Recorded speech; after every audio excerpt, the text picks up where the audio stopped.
What about the equal time agreement? The equal time boombox agreement doesn't apply in this case, all right? That's just for recreation. Oh, come on! Hey, we got a lot of lines to paint, and it's a very long road. I suggest you start the machine and keep it going. Okay, Alvin. Yeah. You have your tool belt on backwards. David, when I saw the film, it really felt like it's a film that awakens the senses audibly and visually. Is that something that you wanted to give to the audience? Absolutely. I think there's an opportunity to take a cinematic backdrop and add an emotional narrative to the foreground that actually gives you an opportunity to laugh as well. You hit it in with your hand? What seemed to me, it seemed like an ensemble piece between the characters, the location and the music, is because they all work in synergy together. Absolutely, it's a beautiful way to put it. I mean, I've always looked at that at the camera work and the music as monumental characters in this story. I think there's a real presence that they have that helps open the window of curiosity that I had into the lives of these guys. Well, the thing that's great with the script is that it really does allow great actors to perform and see the power, really, of great performances from actors, isn't it?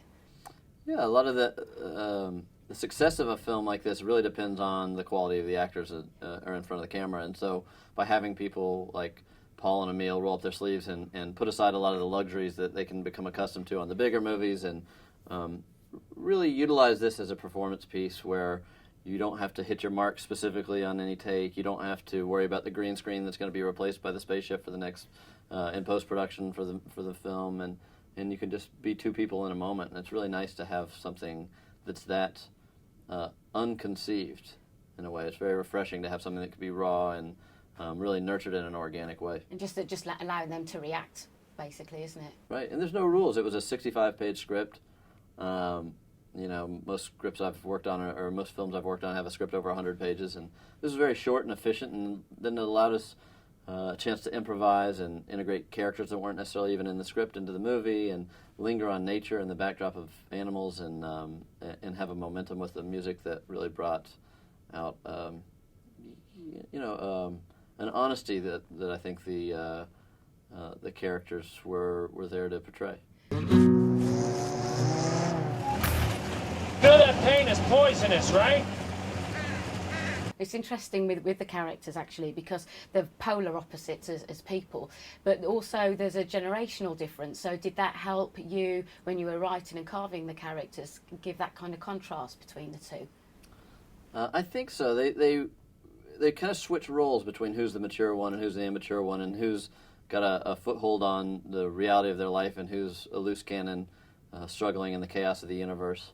So I look at them both as two different sides of me, and when I was adapting the Icelandic screenplay, which it's taken from, I really looked at that, at characters that I could relate to and kind of the internal conversations and dilemmas that I have within myself, and then I put them both into the maturity of 11-year-olds, so they both speak to each other with very immature dialogue often, and no profanity. We tried to use a kind of an alternative reality, very youthful, juvenile sense of communication between the two of them, which I thought could be fun and funny, and also demanded that they would listen to each other because they don't necessarily have the instinct of how to rehearse a reaction, but they can feel in the moment how it says to be, or how it feels to be spoken to in this way. How do you think, as well, the landscape helped their performances? Because it's quite barren, isn't it, really? Yeah, it's a very melancholy backdrop, and it does feel haunted. I think one of the things that called me to make the movie in the first place was walking through the ashes of this forest, feeling like there's something here that won't be here tomorrow. As trees fall and new trees replace them, it just felt like a very transitional time in the universe of this park, and I thought it would be a beautiful chapter to capture. When you were out here by yourself, didn't you get lonely? I reap the rewards of solitude. Huh? I get so horny out here in nature, don't you? Enjoy your hot fish.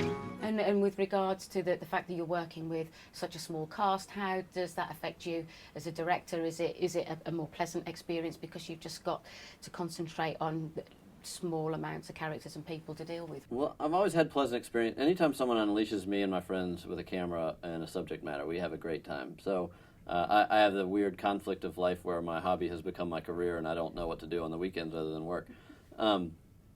So it's a great time to work, and sometimes that's on logistical action sequences and special effects, and that's where you prioritize. But here, it was a great opportunity to strip all of that away. There was no formal production meetings going through rehearsals for stunt coordinators, and so many things that on a larger film need to be preconceived just for the efficiency of the project. Here we knew we had 18 days to unleash these two actors on the wilderness, and we actually were so efficient that we wrapped in 16 days and didn't know what to do with the next two. You actually mentioned a little earlier on about characters that you didn't expect. Joyce Payne, I imagine, is one of those people that Right. you... Can you tell us a little bit more about that story, because that was fascinating? Yeah, there's a character that they encounter in the film that Paul Rudd's character encounters in the film on a weekend alone when he's wandering around and in a strange emotional fog. And he meets this woman who's digging through the ashes of her home looking for her pilot's license. And it wasn't in the script, it was just a woman that had lost her home, and this was her home that we used in the film. And we just basically filmed Paul's interaction with her and her telling her story, and it really brought out a really raw truthfulness to the movie and an integrity in the emotional qualities of the movie. It's easy to put Paul Rudd in a movie and say, hey, this movie's funny, and the movie does make you laugh, but for me to really find the gravity of the emotional quality, the scene anchored that. And of course for him as well, it must be great because you talked about upon improvisation. That is the moment where he's acting against somebody that isn't even an actor. Right. So that, and for you, I suppose, seeing that as well is a beauty as well. Well, the beauty of unscripted and the beauty of non-actors can be the demand to listen to them. And some of the most beautiful performances I've had the pleasure of working on are actors listening to each other, not necessarily their Oscar-worthy monologues, but things that are unexpected. If you're saying things and I'm forced to listen to every word rather than anticipate my next line, it just brings out a whole nother level. Here's to fire in our hearts. You shouldn't smoke. I know it's bad for you. No, I mean, you shouldn't smoke. You look stupid. With regards to the cinematography, we see a lot of sort of scenes where we're seeing nature coming to life, and I just wondered whether that may be a metaphor for the birth of a new friendship that we see through this film. Sure, or a rebirth of their own individual qualities, or a optimism for what devastation or emotional devastation they may be suffering or going through in their own personal lives. That there's always a seedling of some new tree about to bust through the ashes and soil. And with regards to the cinematography, because it's stunning, would you like to talk a little bit more about your relationship with the cinematographer? And Yeah, Tim Orr is my cinematographer. We've done 9 movies together, and we met in film school.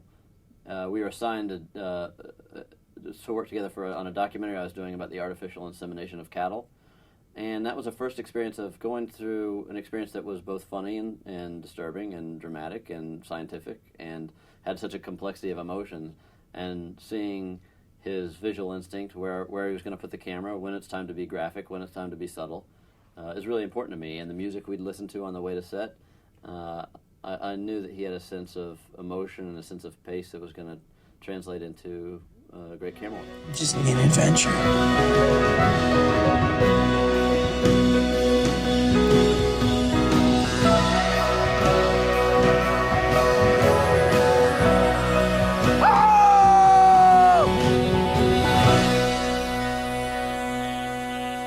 There's birds in here.